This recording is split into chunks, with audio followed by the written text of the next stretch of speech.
আসসালামু আলাইকুম এভরিওয়ান। কি অবস্থা সবার? কেমন আছেন সবাই? আশা করি সবাই অনেক ভালো আছেন।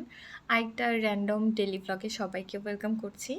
আমি কয়েকটা ভিডিওতে অনেকদিন থেকেই দেখছিলাম যে টেস্ট ট্রিটের কিছু আইটেম আরকি নাস্তার জন্য এগুলো নাকি খুবই মজা। তার মধ্যে এই ডোনাট বানটাও ছিল। রিভিউগুলো দেখার পরে আমারও একটু টেস্ট করতে ইচ্ছে করলো। বাট আমার বাসার আশেপাশে তো আর টেস্ট ট্রিট নেই। তো 30 to 40 মিনিটস জার্নি করে তারপরে এটা আনতে হয়। সেদিন আমাদের সেখানে যাওয়া হয়েছিল ডক্টর দেখানোর জন্য। তো আসার সময় কিছু জিনিস নিয়ে এসেছিলাম। তার মধ্যে এই ডোনাট বানটাও ছিল। তো এইজন্য আজকে ভাবলাম যে এটা ট্রাই করি। আর সকালের নাস্তা আগেই করে ফেলেছি। এখন জাস্ট হচ্ছে চা খাবো আর হচ্ছে এই বানটা ট্রাই করব। তো যেমনটা আসলে রিভিউ দেখেছিলাম যে অনেক ইয়াম্মি, অনেক মজা, অনেক টেস্টি।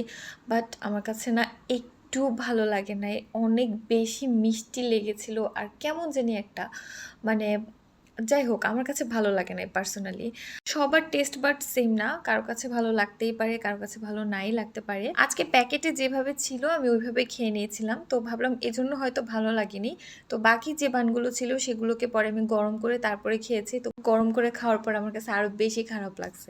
এনিওয়েজ তো আজকে এখানে লাল শাকগুলো যেগুলো ছিল সবগুলোই তুলে ফেলছি। এটা কিন্তু সেকেন্ড টাইম লাগানো। হ্যাঁ, প্রথমবার যেগুলো লাগিয়েছিলাম সেগুলো কিন্তু অলরেডি খাওয়া শেষ। তো সেকেন্ড টাইম আমি আবারও এটা লাগিয়েছিলাম, আবারও হয়েছে। তো এবার আর খুব বেশি ভালো গ্রোথ হয়নি, একটু সারের দরকার ছিল। তো যাই হোক এগুলো তুলে নিয়েছিলাম। আর দেখেন আমি কিন্তু কলমি শাকও লাগিয়েছি। কলমি শাক কিছুই না, বাজারের কেনা কলমি শাকের কয়েকটা ডাঁটা জাস্ট আমি পানিতে রেখে দিয়েছিলাম আর 2 দিন পর পর পানিটা জাস্ট চেঞ্জ করছি। কলমি শাক কিন্তু পানিতেই হয়। আমার কাছে এটা খুবই ভালো লাগে যে আমি আমার বাচ্চার জন্য বারান্দায় একদম অর্গানিক জিনিসগুলো যদি গ্রো করে ওকে খাওয়াতে পারি, এটা একটা অন্যরকম স্যাটিসফ্যাকশন। মানে আমার কাছে মনে হয় হ্যাঁ, আমি তো ফুলের গাছ লাগাচ্ছি। তাহলে কেন না আমি যেগুলো আমি ওর জন্য গ্রো করতে পারি, এগুলো করে আমি ওকে খাওয়াবো। তো যাই হোক টুকটাক যেটা পসিবল সেটা বারান্দাতেই গ্রো করছি। আর আজকে আমি রান্না করব পটল, পটল চিংড়ি। আর পটলের খোসা কিন্তু আমি ফেলে দিব না। পটলের খোসা দিয়ে খুবই মজার একটা ভর্তা করা যায়, যেটা আমি অলরেডি গত বছর হচ্ছে শেয়ার করেছিলাম। যাই হোক তো পটলের কিছুটা চামড়া রেখে খোসা রেখে তারপরে এভাবে কেটে নিয়েছি। পটলের খোসার মধ্যেই নাকি পটলের ফ্লেভারটা বেশি থাকে, এটা আমি কিছু ভিডিওতে দেখেছি। তো তারপর থেকে আর কি এভাবেই এখন কাটি। তো আজকে একটু ডিফারেন্ট ওয়েতে হচ্ছে পটল চিংড়ি রান্না করব। নর্মালি আমি পটলের তরকারি যেভাবে রান্না করি একটু লম্বা করে কেটে তারপরে পেঁয়াজ কুচি দিয়ে রান্না করি। তো ওই তরকারিগুলোর টেস্ট না একরকম হয়। তো এইভাবে একটু ডিফারেন্ট ওয়েতে যদি আমরা রান্না করি, মানে জাস্ট কুকিং প্রসেসটা যদি একটু ভিন্ন হয়, তাহলে কিন্তু রান্নার স্বাদটাও অন্যরকম হয়। তো এখানে আমি চিংড়ি মাছ একবারে যতটুকু এনেছিল পুরোটা হচ্ছে ভালো করে কেটে ধুয়ে তারপরে ফ্রিজে রাখছি। এভাবে রাখলে আমার সুবিধা হবে, কারণ আমি যখন তখন রান্না করার সময় জাস্ট ফ্রিজ থেকে বের করে ইউজ করে ফেলতে পারবো। তো যাই হোক যেটা বলছিলাম আর কি, সবজি যদি ডিফারেন্ট শেপে কাটেন তাহলে সবজির টেস্ট কিন্তু ডিফারেন্ট হয়।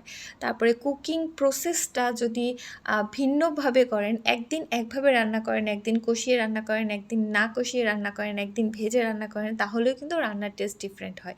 এটা কেউ স্বীকার করুক আর না করুক, বাট আমি এটা পার্সোনালি দেখেছি, কারণ আমি প্রচুর এক্সপেরিমেন্ট করি রান্নাবান্না নিয়ে। আগে করতাম আর কি, এখন খুব একটা টাইম হয় না আমার। তো আমি অনেক এক্সপেরিমেন্ট করেছি রান্না নিয়ে। তো আমি দেখেছি যে আসলে এরকম সবজি কাটার উপরে তারপরে রান্নার প্রক্রিয়ার উপরে কিন্তু তরকারির আর টেস্ট যেটা সেটা কিন্তু এদিক সেদিক হয়।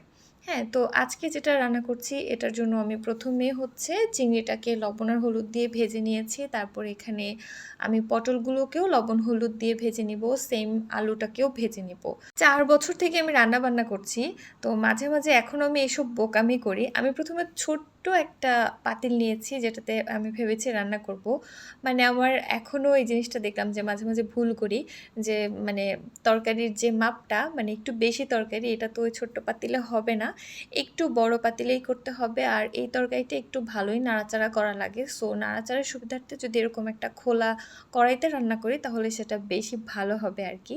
তো যাই হোক এরপরে আমি আবার কড়াইটা চেঞ্জ করে নিয়েছি। তারপরে এটা তো দেখলেনই আমি ১ম এ আদা, রসুন তারপরে পেঁয়াজ, টমেটো সব একসাথে ব্লেন্ড করে নিয়েছিলাম। আর এরপরে তেলের মধ্যে গরম মসলা ফোড়ন এড করে তারপরে হচ্ছে রান্নাটা করছি। তো এটাকে খুব ভালো করে কিন্তু কষিয়ে তারপরে রান্না করতে হবে। কষানোর উপর কিন্তু রান্নার টেস্ট অনেক আ মানে ভ্যারি করে আরকি। তো এনিওয়েজ এই ছিল আজকের ব্লগ। সবাই ভালো থাকবেন। আল্লাহ হাফেজ।